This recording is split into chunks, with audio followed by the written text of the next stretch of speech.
Boa tarde, amigos. Boa tarde agora, mas eu não sei que horas vocês vão assistir, então pode ser um bom dia, uma boa noite, uma boa madrugada.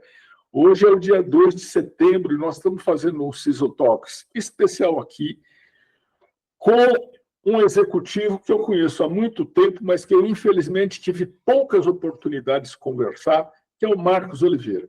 Conheci o Marcos Oliveira 10 anos atrás, numa outra posição, com outro crachá, mas o Marcos é, nesse momento, um dos country managers da área de segurança cibernética, de segurança da informação aqui no Brasil, mais antigos nessa posição. Eu não me lembro de outro que tenha sido tão eficiente e seja tão, assim, querido da companhia para ficar tanto tempo. Né? Já conheci outros que mudaram de crachá, mas o Marcos está aí. Marcos, boa tarde, obrigado por ter aceitado o convite. Muito boa tarde, muito obrigado, Paulo. Um prazer imenso falar com você, saber que você está bem e saber que nós continuamos aqui trabalhando bastante, né? E aprendendo bastante também, né? Exato, Marcos. Marcos, eu conheço você há esse tempo todo, eu sei que você tem uma carreira longa na área de segurança, uma carreira brilhante, e você está como country manager da Palo Alto Networks no Brasil.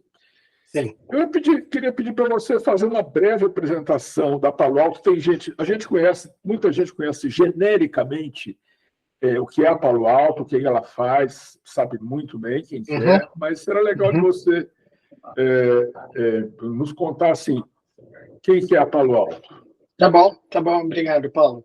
Bom, para quem não conhece, a Palo Alto Networks é uma empresa baseada no Vale do Silício, ela tem mais ou menos 18 anos de idade, e é interessante a história dela, que ela começou disruptando o mercado com um produto, né? Ela foi conhecida há muito tempo por um produto específico, e nos últimos 6 anos ela evoluiu bastante, houve muita inovação tecnológica, e hoje ela é uma empresa muito diferente do que ela iniciou no passado. Hoje a Palo Alto atua em vários segmentos da área de cybersecurity, então ela começou na área de network security, né, da parte de segurança de rede. Hoje ela atua na parte de cloud security, que a gente pode falar um pouquinho mais, Paulo. Então, com todo esse crescimento das empresas mudando, migrando para a nuvem, houve necessidade de você prover segurança para essas aplicações e esses workloads que ficam na nuvem. Então, ela tem um portfólio muito extenso na área de cloud security, né, na parte de segurança de nuvem. Ela também tem um outro segmento, Paulo, que é um segmento que hoje é um desafio muito grande para as empresas, que é toda essa complexidade com relação à resposta a incidente. Esse é um tema que acaba afetando todo mundo, e ela tem um produto super inovador nessa área, com inteligência artificial, que a gente pode falar depois.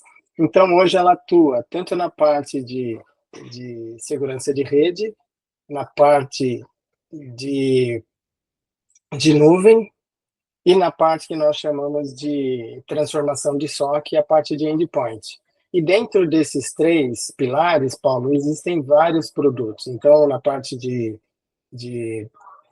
segurança de rede, tem essa nova tecnologia que a gente tem falado do SaaS, essa incorporação do Zero Trust que a gente pode falar. Então, mas no final do dia, todas essas tecnologias vieram para poder endereçar esse desafio que todas as empresas enfrentam hoje, Paulo. É um desafio muito injusto, é um desafio onde nós temos essas ameaças que não param de crescer, por um lado, e hoje essas ameaças crescem exponencialmente, e hoje crescem também utilizando a inteligência artificial. Aí, por isso que eu acho que é injusto, né? É uma batalha injusta. E do lado das empresas, do lado da defesa, nós temos o desafio de não ter recursos especializados suficientes, de não ter investimentos em tecnologias suficientes. Então, é um tema com esse desafio, com essa complexidade, fica cada vez mais difícil essas empresas terem um processo adequado de resposta a incidente. Por isso que a gente vê várias empresas sendo penetradas e tendo essa dificuldade para responder ao ataque. Então, esse é um tema muito latente, porque a complexidade mudou, as aplicações mudaram, o comportamento do usuário mudou, então tudo mudou. Então, acredito que com essa mudança, existe hoje uma necessidade de ter uma abordagem totalmente diferente à parte de segurança cibernética. É um pouco disso, Paulo. Marcos, eu queria que você nos contasse como é a operação que você lidera aqui no Brasil e também na América Latina ou América do Sul. Não sei como é que... Brasil, hoje é Brasil. Brasil. Nós estamos aqui no Brasil há perto de 14 anos já. E nós temos aqui uma estrutura de vendas, engenharia, marketing, distribuição. Então, a gente acaba tendo os nossos distribuidores, os nossos integradores, que são os nossos parceiros, para poder levar essa tecnologia aos usuários finais. Então, é uma estrutura de vendas que nós temos aqui no Brasil. Acabamos visitando muitos clientes, esses grandes clientes. Então, com isso, a gente tem, Paulo, nós temos o batimento cardíaco exato de como anda esse tema aqui no Brasil, né? Através dessas interações que nós temos com clientes de todo tipo, né? De todo tamanho, de todo tipo, todo segmento, a gente consegue saber um pouco qual é a temperatura do mercado de segurança no Brasil. Marcos, a gente vê que assim, vocês têm uma operação forte, você está na operação aí, liderando, e é um elogio da empresa para você, manter você com eles, não é? Eu acho que é louvável. O que você pode nos contar, que pode ser público, da operação da companhia em termos de crescimento, de presença, de evolução, de perspectivas? Tá. Bom, se você for... E aí acho que a Mônica pode ajudar. A gente acabou de postar o resultado do ano fiscal anterior, que terminou dia 31 de julho. Então, sim, a empresa cresceu, temos esses números para falar do ponto de vista global. Ela tem crescido. O que chama atenção, Paulo, é que a Palo Alto tem crescido em vários segmentos. Então, segmentos é uma coisa, mas a gente tem crescido em novas soluções, que a gente chama de novas soluções de segurança, né? E isso chama atenção porque ela tem capturado o mercado de novos segmentos. Eu vou te dar um exemplo. Nós temos uma solução hoje baseada em inteligência artificial para ajudar essas empresas a serem proativas, mais automatizadas e ter uma resposta de incidente perto de tempo real. O que isso quer dizer? Isso quer dizer que esse produto é um produto disruptivo que vem para ajudar toda essa complexidade. Hoje é humanamente impossível a empresa ter dezenas de analistas monitorando alertas para resposta a incidentes. Então, esse foi isso que você mencionou como transformação de SOC? Sim, é isso que eu mencionei. Eu vou te dar só um exemplo desse setor, Paulo. Então, imagina qual são os principais desafios para uma empresa que tem um SOC e precisa ter uma resposta a incidente adequada. Essa empresa, ela tem os principais desafios, ela tem vários analistas, são pessoas. Então, humanamente, essas pessoas, elas têm uma capacidade de absorver esses alertas. Então, começa com a limitação humana. nós temos aí, essas empresas têm vários produtos segmentados, o que traz uma complexidade com relação à integração. Você nunca sabe qual é o contexto. Aquele alerta quer dizer o quê? Ele nasceu onde, ele passou por onde, isso é muito delicado. Então, temos esse desafio tecnológico, pessoas e processos. Essa solução que nós lançamos recentemente, ela vem com a inteligência artificial que recebe toda essa informação, milhares de informação, bilhões de alertas, ela sintetiza, normaliza esses alertas em casos específicos, automatiza aqueles que não precisam da automação humana e ele só passa para o ser humano aquilo que é imprescindível, contextualizado. Isso muda tudo, Paulo. Isso traz uma eficiência operacional, isso traz uma agilidade de negócio, você é muito mais proativo e você não precisa ter tantos analistas humanos fazendo essa função que a máquina pode fazer. Esse talvez seja um dos exemplos mais práticos da inteligência artificial, onde ela deveria ser utilizada para a segurança cibernética. É onde você tem muitos dados, muitas informações para ser processadas. E isso muda tudo, Paulo.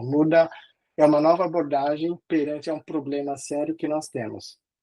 A gente, assim, eu sei que quando isso chega ao mercado, chega ao cliente, na verdade, isso já vem de um desenvolvimento de muito tempo, tem muito desenvolvimento já em cima disso. Certo. A gente sabe que a inteligência artificial, vocês já estão com a mão na inteligência artificial faz mais de 5 anos, com toda certeza. Sim, né? Sim, mas isso é verdade.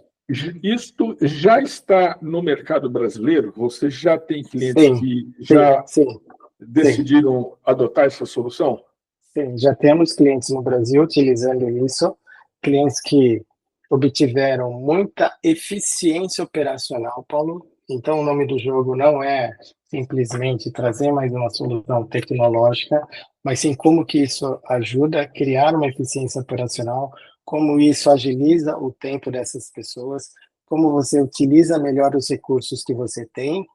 E nesse caso específico, as empresas que obtiveram eficiência operacional, não precisaram ter o número de analistas, ou seja, essas pessoas podem fazer outro tipo de trabalho, porque a inteligência artificial, a automação, a orquestração veio para ajudar a otimizar tudo isso e a trazer benefício para o cliente. Mas Essa é uma como que você acha que poderia ser um cenário caótico, evidente, sem ferramenta desse tipo? Como é que seria um SOC sem isso? Eu acho que assim, SOC sem IA, eu estou entendendo que não é viável mais, né? Então, esse é o grande ponto, Paulo. Nós estamos passando por um momento de transformação muito grande, onde a inteligência artificial já vem, esse avalanche de informação está aí, e as empresas não conseguiram, e não é por culpa delas, elas não conseguiram, não tiveram tempo de se adaptar, porque exige não só tempo, mas exige um investimento e exige um novo olhar para tudo. Como as condições mudaram, Paulo, hoje as condições mudaram, então as tecnologias que existem hoje não servem para essa mudança tecnológica que nós estamos vivendo. Esse é um ponto crucial de corte. Então, sim, algumas empresas aqui no Brasil já estão utilizando isso. O meu ponto aqui, Paulo, não é nem tecnológico, é um ponto de visão estratégica e de modelo organizacional. E quando eu falo de modelo organizacional, estou falando também de uma participação maior do C-Level perante o entendimento de risco ao negócio. Entende? Risco ao negócio. Se a gente for começar a falar de risco de negócio, depois de toda essa discussão, vai vir a parte tecnológica, mas não o contrário. Então, essa parte, eu vou te dar um exemplo. Esse cliente que nós implementamos essa solução, ele, na verdade, veio pedir para a gente uma ajuda para melhorar a eficiência operacional dos negócios da empresa. Olha que interessante. Então, esse é um gancho. Você pode revelar qual que é o setor em que esse cliente opera? Financeiro. Financeiro, entendi. Tá? Mas, assim, o meu ponto é, se a gente entender eficiência operacional e risco de negócio, a gente consegue fortalecer essa empresa do ponto de vista de segurança cibernética. O meu ponto aqui, Paulo, é mudar, inverter a pirâmide. Entendi. Porque caso contrário, as empresas continuarão tendo 10, 20, 30, 40 ferramentas de segurança e mesmo assim elas não estarão seguras. Então nós estamos num ponto de reflexão e provocação muito grande, Paulo, de que os tempos mudaram, as condições mudaram, portanto, merece uma nova reflexão com relação a riscos cibernéticos. Esse é o meu ponto. E a Palo Alto conseguiu ter essa visão para poder ajudar essas empresas a olhar esses riscos cibernéticos, esses riscos agora estão onde, Paulo? Estão em todo lugar. Eles estão dentro da empresa, eles estão no dispositivo móvel, eles estão na nuvem, eles estão nos aplicativos, eles estão em todos os lugares. Então, como que a gente consegue ajudar essas empresas a se protegerem, sabendo que hoje o dado caminha para todos os lados? Então, assim, eu acho que você tem uma carreira vigorosa nessa área. Você podia comentar para nós o seguinte, que eu acho que é um comentário muito valioso, do momento em que você entrou na área de segurança para hoje, quais você considera que são as maiores transformações em termos de risco e de solução? Uhum. Tá, vamos lá. E aí eu vou ter que falar um pouquinho, Paulo, do evento da Covid. O evento da Covid, ele foi um evento muito importante, porque ele quebrou todos os elos de confiança que existiam e de controles que existiam até então. O que eu quero dizer? Antes da Covid, os funcionários estavam dentro da empresa tinha todos os seus controles, você tinha a segurança porque você estava num lugar controlado. Com o advento da Covid, esse elo se quebrou. Todo mundo teve que ir para casa, todo mundo teve que ir para a rua. Então, não existia mais o elo de confiança. Você pegou o seu computador e levou para casa. Na sua casa, provavelmente o seu filho ia fazer algum trabalho de escola e acessar o seu computador. Na sua casa, talvez o seu Wi-Fi não fosse seguro o suficiente. Então, esse elo quebrou. E com esse elo, foi um momento muito importante para os atacantes, porque isso virou um mar azul para os atacantes. Porque não tinha mais controle. Fora, você viu que naquela época aumentou muito as ameaças e as invasões, porque foi uma avalanche de fake news, uma avalanche de informações. Tudo foi avalanche. Nessa época, o pessoal da Cisco foi obrigado a ir para casa. A Cisco tinha que fazer VPN para 140 mil pessoas. Do dia para a noite. Do dia para a noite. Então, foi assim, assustador. Desculpa assustador. Não, é assustador. Então, isso foi um evento importante. A partir daí, houve uma aceleração de novas tecnologias por exigência desse novo modelo de trabalho. O trabalho híbrido trouxe muitos desafios que nós não tínhamos. Então, foi aí que surgiu muito forte o Zero Trust, foi aí que surgiu muito forte a tecnologia de SaaS. Que é isso? É você ter uma camada de segurança sabendo que o usuário pode estar em qualquer lugar acessando qualquer coisa.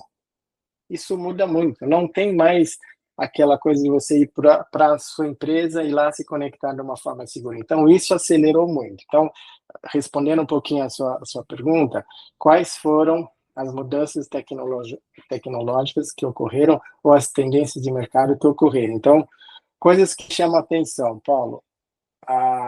O crescente movimento para ambientes em nuvem. Isso acelerou muito, porque a empresa já tinha que falar, já não tenho mais o meu local, para onde eu vou? Então, acelerou esse crescimento de ambientes em nuvem, e aí o desenvolvimento de nuvem, quais são os desafios que traz, Paulo? Você tem um dinamismo muito grande com as aplicações em nuvem, você tem muito desenvolvimento, às vezes desordenado, e isso traz o desafio de como que eu estou com a governança em nuvem, como eu estou com compliance em nuvem, como que eu estou com a segurança dos códigos em nuvem. Então, isso trouxe todo um novo mundo que não existia tão forte antes da Covid. Então, o ambiente de nuvem, o crescimento do ambiente em nuvem e todos os seus desafios de segurança em nuvem, Paulo. Então, se você for olhar, de uma forma muito simples, você tem 3 desafios com relação à segurança em nuvem. A parte de código, que se você não tiver um monitoramento contínuo do seu código, você vai acabar desenvolvendo coisas já com vulnerabilidade. Então, esse é um ponto. A outra é a infraestrutura de nuvem. Como você pode fazer com que... Então, nasceu um novo mundo, é isso que eu quero dizer. Nasceu um novo mundo. Então, a parte de nuvem chama atenção. Outra coisa que chamou atenção, Paulo, e teve vários casos aqui no Brasil, é que a empresa percebeu que ela ser segura por si só já não era suficiente. Teve esse advento do supply chain. Então, muitas empresas foram comprometidas porque ela estava conectada com outras empresas que, por acaso, foram invadidas e acabou Tivemos casos notáveis aí. Tivemos casos notáveis. Então, isso chamou a atenção também. Tá? Isso chamou a atenção. Outra coisa que chamou a atenção foi a sofisticação desses ataques de ransomware, que você viu que veio para todo lado, de todo tipo, e esses atacantes não tiveram dó na fase de Covid, então foram o setor de saúde, não foi só o financeiro, foram todos os outros setores, e aí a gente começou a ver também esses setores de infraestrutura. Então, isso também mudou, trouxe um novo caos aí com relação a isso. E a inteligência artificial, a gente não pode deixar de mencionar 2 lados da inteligência artificial, Paulo. Um lado do mal, que é os atacantes realmente utilizando desse benefício para acelerar o seu processo de ataque. Tá? Esse é um lado. O outro lado é a adoção da inteligência artificial pelas empresas de forma indiscriminada, trazendo desafios de disposição de dados confidenciais. Então, você vê que está nascendo já uma outra onda, Paulo, e isso está ocorrendo. Então, você vê 2 lados. E se eu puder falar só um pouquinho desse lado corporativo, qual é o próximo estágio que merece atenção? Você lembra, Paulo, que há um tempo atrás a gente falava do tal do Shadow IT, Sim. que eram aplicações que os usuários utilizavam que não eram sancionadas pela empresa, certo? A gente está muito perto de começar a falar de Shadow AI, que são as aplicações de inteligência artificial que os usuários estão usando com benefício do bem. Eu preciso agilizar meu processo, eu preciso otimizar meu processo, só que de uma forma indiscriminada. Então, tem muitos dados da empresa sendo colocado por aí para utilizar o motorzinho. Então, vai exigir agora que segurança cibernética também tenha a visibilidade das aplicações de inteligência artificial. Aplicação, modelo, dataset, e tipo de informação que está sendo colocada. Então, eu diria que esse, sim, é mais um ponto aí com relação à pergunta. E uma outra coisa que me chama a atenção, Paulo, que também é uma provocação, é que os desafios que nós temos aqui no Brasil, de ter muita complexidade, pouco investimento, traz um desafio que você tem que ser cada vez mais estratégico, você tem que ter um pensamento de arquitetura diferente. E uma das coisas que eu acho que falta a gente colocar na mentalidade das pessoas é a utilização da automação. Hoje existem tecnologias que automatizam muita coisa. Automatizar é uma coisa boa, é uma coisa que acelera a sua visibilidade, acelera a sua decisão. Então, o que eu quero dizer é que, seja lá qual a tecnologia que essas empresas vão utilizar, elas deveriam ter muito claramente quais são os pré-requisitos que essa tecnologia traz de benefício operacional. Mais do que a gente correr atrás da informação, hoje a informação já está disponível, já está automatizada, ela está muito mais preditiva. Hoje, cybersecurity está muito mais preditivo. Ela consegue antecipar o que vai acontecer, diferente do passado. É isso que mudou, Paulo. Que a gente corria atrás.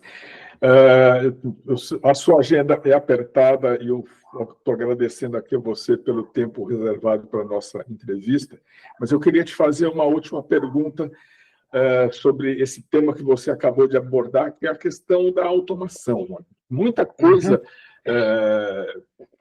nos processos de segurança das empresas que são fornecedoras de soluções e de serviços de segurança como vocês, precisam ser automatizados. No dia 19 de julho, nós tivemos um incidente que ocorreu durante a automação de uma atualização. Né? Foi um incidente que deu um problema mundial, todo mundo sabe qual foi o fornecedor. Sim, sim. Porque esse fornecedor, ao fazer aquela atualização, precisava mexer no núcleo do sistema operacional. A gente acha que isso poderia ser poderia não ser feito dessa maneira, mas eu queria ouvir de você o que você acha que é possível ou que não é para esse tipo de ação. Certo. Eu vou tocar nesse assunto, Paulo, com o ponto de vista aqui, né, meu, e eu só queria deixar claro o exemplo quando eu falei a palavra automação, tá? Vou te dar um exemplo de uma automação num cliente que nós implementamos, tá? Essa parte de inteligência artificial. Então, imagine uma empresa que tenha, sei lá, 1.000, 2.000, 5.000, 10.000 funcionários, tá? Então, ela tem provavelmente 10.000 notebooks. E pode ser que você tenha o seu helpdesk e provavelmente o usuário pode ter tido um problema na máquina, certo? Onde que entra a automação? Eu vou dar exemplo desse cliente que utiliza essa nossa solução. Então, a inteligência artificial identificou que uma máquina estava comprometida, a inteligência artificial isolou a máquina, aí entra a automação. Aí a automação abriu um chamado, avisou o gerente dessa pessoa que essa máquina estava comprometida. Isso não é teoria, isso funciona. Isso funciona. Avisou, abriu o chamado, avisou, resolveu o problema da máquina, fechou o chamado sem nenhuma intervenção humana. Então, isso aconteceu com uma máquina, imagina 10 mil máquinas, imagina no dia a dia. É esse o ponto da ligação entre inteligência artificial mais automação de processos, porque se você tem aquele processo repetitivo, a automação pode ajudar nesse processo. Ela sabe que tem que ligar, tem que fazer, tem que olhar no AD, saber para quem que essa pessoa responde, qual é a área dela, o que ela faz, o que ela tem acesso. Então, essa é a parte de automação que eu quero dizer para você, que está muito agilizado e traz eficiência operacional. Porque, caso contrário, quanto tempo levaria, quantas pessoas estariam envolvidas em abrir o chamado e olhar a máquina do rapaz, toda aquela história que nós sabemos como funciona. Tudo isso foi evitado. E essa automação levou segundos. Então, só para deixar um pouquinho claro quando eu quis dizer com relação à automação. Agora, esse desafio aí que você falou do evento, eu acho que é um tema que eu não vou entrar no core do tema, mas esse tema acontece, que é hoje esses ataques que esses atacantes tentam entrar no kernel de um sistema operacional e tenta obter o controle desse sistema operacional. Para isso, Paulo, existem várias tecnologias, uma delas é o tal do XDR, que tem toda uma análise comportamental e uma análise para evitar que o atacante chegue até o kernel. Tá? Então, existe isso. Existe hoje soluções de segurança em camada que faz isso. Tá? Isso ocorre. O ponto aí desse evento que ocorreu eu acho que aí são modelos de teste que cada empresa utiliza. Tá? Independente do que aconteceu, se poderia ser evitado ou não poderia ser evitado, eu acho que aí está mais em relação qual o modelo de teste, de implementação que a empresa A, B, C ou D utiliza para que casos como esse não ocorram. Então, acho que, sem entrar também no mérito de se foi certo ou foi errado, eu acho que tem umas que utilizam uma metodologia, outras utilizam outra metodologia, mas no final ficou aí ficou um ponto de reflexão também muito grande, que foi, olha só que interessante, Paulo, antes, mesmo com todo respeito ao que ocorreu, com a empresa que ocorreu, tem aí um aprendizado muito grande, que foi, para o mundo, foi quanto nós todos estamos frágeis com os processos que existem hoje. Porque olha só o impacto, foi um impacto global de uma coisa que não deveria ser tão grande assim para ter um impacto global. Então, nós temos uma dependência muito grande. E esse ponto de reflexão também traz, tá bom, como que a gente pode evitar, como a gente pode mitigar, quais são outras alternativas que devemos ter para balancear isso. Eu acho que é um pouco... É bom para a gente refletir. Legal. Marcos, eu preciso agradecer você. Muito obrigado pela sua gentileza de conceder a entrevista para nós. Um grande prazer. Eu pretendo fazer um evento, acho que em outubro, sobre aplicação de inteligência artificial de segurança, e vou entrar em contato com você aí por meio da assessoria para te convidar para essa conversa, que eu acho que você tem muita coisa para contar. Muita coisa nova e mais do que isso, Paulo, que a gente possa educar o mercado para que eles também se situem e possam tomar melhores decisões. Exato, exato. O entusiasmo está muito grande, eu não sei se a segurança está no mesmo nível. Tá bom. Será um prazer. Marcos, muito obrigado. Então, nós acabamos de falar aqui no Ciso Talks com o Marcos Oliveira, que é o Country Manager da Palo Alto Networks. Marcos, muito obrigado pela sua gentileza. Muito obrigado, viu? Que isso, um grande abraço. Obrigado, Mônica.